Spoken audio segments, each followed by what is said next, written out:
Hello and welcome back. Today we are going to talk through what a low FODMAP diet is and if it's something that you should implement. So, a FODMAP is a fermentable oligosaccharide, monosaccharide, disaccharide, or polyol. Very long acronym essentially to describe a certain type of sugar that can ferment in the gut and in some people cause excess gas, bloating, and distension.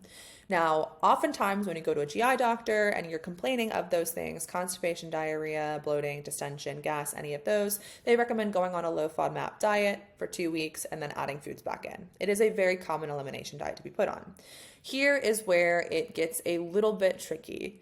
That will help with the symptoms 100% if that is something that is contributing to the symptoms. But if you have something a little bit deeper going on, like a bacterial overgrowth of some type, all you're really doing is removing some of the contributors to those symptoms, but not actually solving the actual issue itself.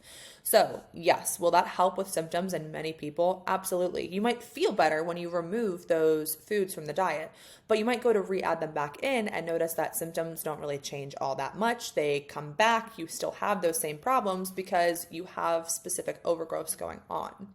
So that's why oftentimes people come to us and they say, well, I've already tried a low FODMAP diet and that didn't really work. They diagnosed me with IBS because there was nothing wrong in my colonoscopy. And so they just told me to take some Miralax or to remove the foods that are triggers. But I'm finding that more and more foods are causing issue for me and they are triggering these symptoms to come up. Well, like I said, that's because the root cause or the root problem of those symptoms has not been resolved. So, a low FODMAP diet is a great way to get started to help symptoms alleviate. However, if you are somebody who has done a low FODMAP diet, reintroduced foods, and noticed that still more and more foods are making you sensitive, that is a sign that there's most likely something deeper going on.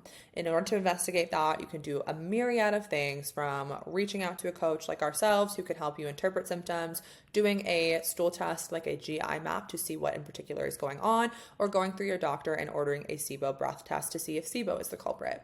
However, at the end of the day, you always want to look at the big picture. You want to look at all of the symptoms you're experiencing, all of the foods that seem to be triggering and flaring. Like I said, if that list is growing, that's a sign that probably something is going on internally in the gut. And don't feel like if you go on a low FODMAP diet and you feel better and then you reintroduce the foods and you feel worse, that you have to keep those foods out. A lot of those foods on that list are nutrient dense. They are great to have in rotation in the diet. What you want to do is work to improve the gut so that you can better tolerate those foods.